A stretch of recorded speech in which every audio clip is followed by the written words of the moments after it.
Bonjour, Monseigneur Delville, notre évêque de Liège, a lancé un appel aux dons pour la fondation qu'il a créée, Fondation Aumônerie catholique en milieu de soins de santé. Aujourd'hui, nous découvrons un des secteurs de cette pastorale de la santé avec Monsieur Jean-Philippe de Limbourg. Bonjour Jean-Philippe. Bonjour Caroline. Vous êtes psychologue de formation. Vous vous êtes formé en théologie et puis vous avez décidé de rejoindre l'aumônerie hospitalière et vous êtes actuellement responsable d'une aumônerie d'un gros site, d'un grand hôpital psychiatrique chrétien. Tout à fait. Alors, Jean-Philippe, j'ai tout de suite envie de vous demander, ce milieu de la psychiatrie, est-ce que ce n'est pas encore un milieu tabou ? Alors ce serait un milieu tabou encore, parce que ça reste quand même stigmatisant de passer par là. Passer par un psychologue, dire que l'on est suivi par un psychologue, c'est quelque chose qui est totalement devenu courant, qui s'est banalisé. Mais le passage en psychiatrie reste vraiment marqué et ça peut avoir parfois des effets négatifs sur sa réputation, etc. C'est le signe parfois qu'il y a une grosse faille. Hein, on représente ça comme la personne doit avoir une grosse faille dans sa vie, etc. Or, on vient en psychiatrie pour des moments parfois épisodiques, une dépression, une dépendance à l'alcool, voilà, un moment difficile dans une vie, voilà, une dépendance à la toxicomanie, mais aussi voilà des moments aussi plus lourds évidemment. Il y a tout ce qui touche aussi à la psychose, à la schizophrénie, mais une psychose qui peut aussi être transitoire sous le coup d'une perte, sous le coup d'un choc traumatique. Et donc qui dit psychose ne dit pas non plus voilà une structure bien touchée par la maladie. Ça peut être aussi quelque chose de passager et de transitoire dans une vie. Et donc voilà, on peut tous être parfois amenés à passer par là suite à une épreuve ou une accumulation d'épreuves dans une vie. Et donc tous les milieux et tous les âges peuvent être touchés à différents moments de la vie. Et donc voilà, il ne faut pas trop vite non plus, je pense, parce qu'évidemment les croyants ne sont pas épargnés non plus par la maladie mentale.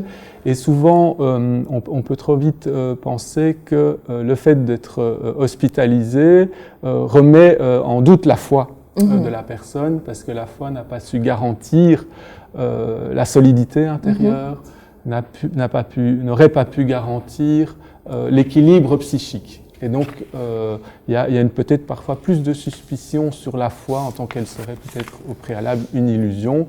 Or, et là, voilà, ce travail m'en a davantage persuadé, la maladie mentale n'invalide pas la foi d'une personne.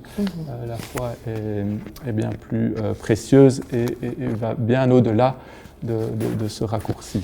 D'accord. Et alors j'ai envie de vous demander en quoi consiste votre travail d'aumônier dans cet hôpital psychiatrique ? Alors mon travail, c'est ça qui est très riche, il a plusieurs facettes. Il y a une première facette qui consiste à accompagner spirituellement, religieusement les patients. Alors c'est un travail voilà, qui est un travail évidemment centré sur l'écoute, un grand besoin voilà, d'être écouté.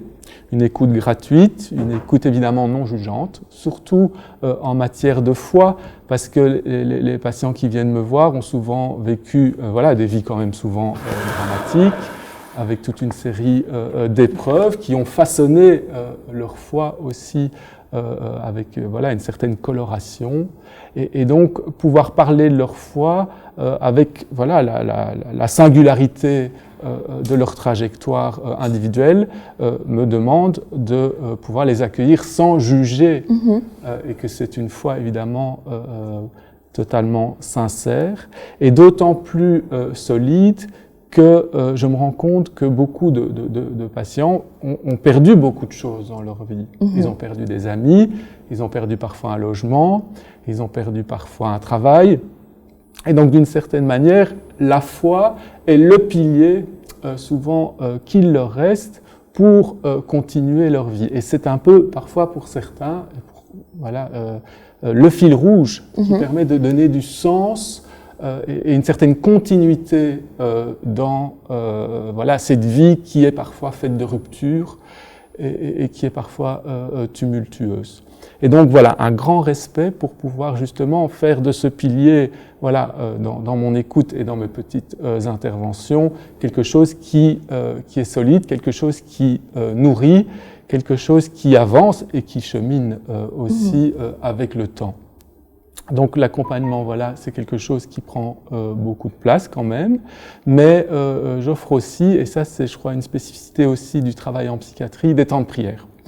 Et des temps de prière diversifiés, parce qu'il y a beaucoup de personnes qui sont là pour de longs séjours et qui ont besoin d'être soutenues dans leur pratique de foi collective. Évidemment, la vie de prière en communauté n'est pas faite pour tout le monde. C'est-à-dire qu'il y a des patients, notamment ceux qui souffrent de schizophrénie, pour qui la prière collective n'est pas opportun, parce que elle va amener des phénomènes élémentaires, des voix, et donc ça va aggraver la pathologie.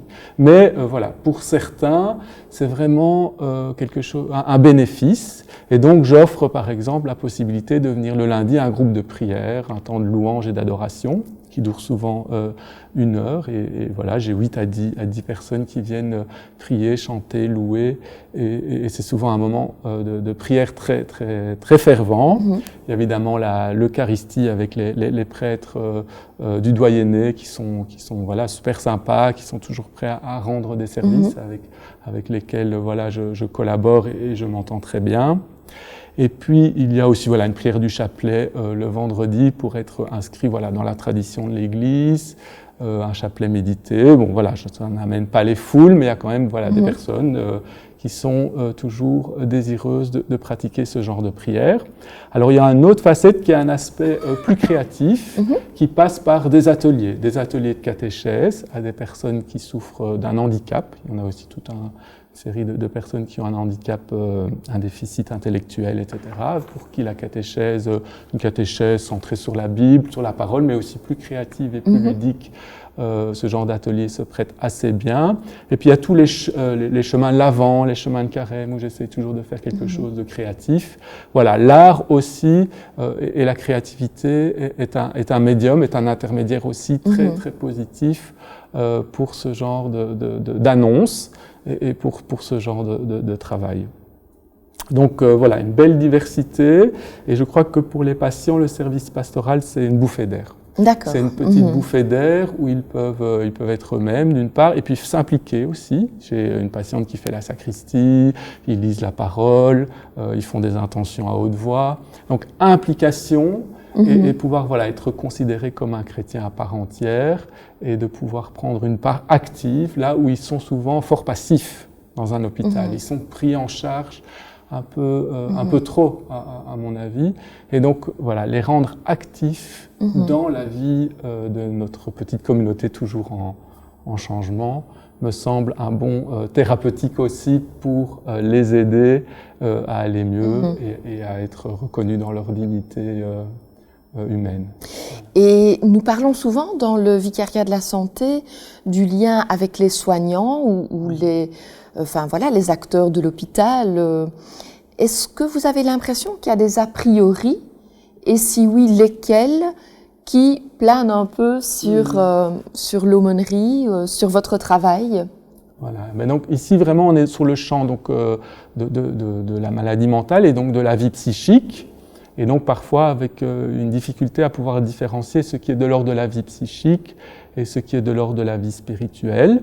Alors alors avec des peurs que, vu que certains patients souffrent de délire mystique ou ont des phénomènes élémentaires, des voix, ont eu des expériences paranormales, viennent avec des récits de rencontres avec le diable, etc. Bon, des choses parfois un petit peu flippantes. Ont peur, donc certains intervenants, que je vais augmenter cette dimension-là et augmenter l'extraordinaire. Or, ce que je me rends compte, que ce type d'expérience ou ce type de délire sont relativement pauvres du point de vue de la foi. C'est-à-dire que c'est souvent réduit à une dimension, à une idée qui ne cesse de répéter. Et donc, ça rend, par exemple, le témoignage de ce genre d'expérience voilà, relativement anodin. Et donc, la foi n'avance pas spécialement.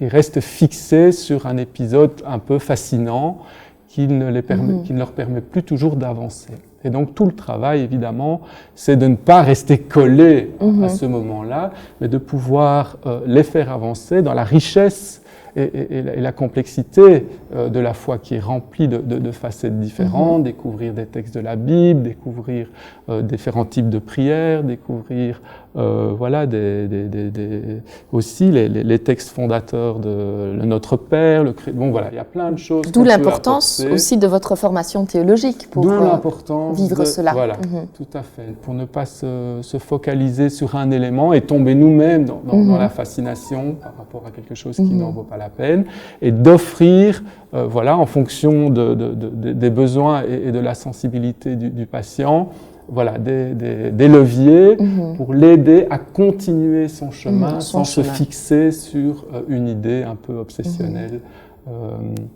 Donc voilà. Et alors, est-ce que vous avez aussi parfois l'impression qu'il y a peut-être des a priori de la part de l'Église sur votre travail? Alors, les membres de l'Église ont tendance parfois à dire « oh, ça doit être très très difficile », donc à surestimer la difficulté du travail. Et je pense que là, c'est pas totalement juste. C'est pas un travail difficile. C'est un travail extrêmement varié. Il y a beaucoup de vie, même s'il y a beaucoup de gens qui pleurent, qui souffrent, qui se mettent en colère, etc. Mais tout ça fait partie voilà, d'une dynamique d'ensemble qui fait en sorte qu'on ne s'embête pas et que chaque journée est fort différente. Et il y a vraiment voilà, c'est un travail très humain. Ce sont des personnes souvent très attachantes et qui ont un énorme besoin d'aimer et d'être aimées. Donc il y a beaucoup d'échanges profonds. C'est un travail aussi qui a beaucoup de sens, qui donne beaucoup de sens à la vie. Et donc voilà, c'est un travail vraiment passionnant. Et donc la difficulté, personnellement, moi je ne la vois pas. Je ne surestimerai pas la difficulté de ce que représente. Maintenant, il faut vraiment des points d'attention et des points de vigilance et de bienveillance pour que le soin spirituel, le soin religieux, soit vraiment au service du patient et pensé, voilà, en interaction avec les autres soins et les autres aides proposées par l'hôpital. Et voilà, c'est important de rester vraiment en dialogue aussi avec les autres intervenants et de montrer qu'on est là aussi, mais toujours dans l'écoute aussi de la multidisciplinarité. Et au fond, alors que cette dimension spirituelle et religieuse soit respectée, soit prise en compte là où la personne est, à l'hôpital, par quelqu'un de formé, finalement. Voilà, donc ça c'est tout un travail de confiance, comme on doit apprivoiser un patient, on doit aussi apprivoiser chacune des équipes et chacun des professionnels, j'ai envie de dire, qui rejoint un peu son rapport à Dieu et son rapport à la foi avec nous. Et donc il y a un travail de confiance qui doit s'établir. Alors le témoignage ne se fait pas directement, mais la confiance, j'ai envie de dire, se gagne parce qu'il juge notre rapport au patient juste et équilibré. Et il nous voit travailler, parce qu'on travaille souvent dans les services, un peu à ciel ouvert. Et donc il y a une visibilité dans la manière dont on rencontre le patient dans les unités. Et à partir de là, ils peuvent sentir qu'on est là dans le même ordre, avec le même objectif, j'ai envie de dire, c'est-à-dire de respect dans du le patient souci du respect et de son bien-être. Voilà. Eh bien, Jean-Philippe, j'entends que vous êtes un aumônier heureux. Je vous remercie car vous nous avez aidé à mieux comprendre ce travail d'aumônier en milieu psychiatrique et à peut-être lever quelques a priori.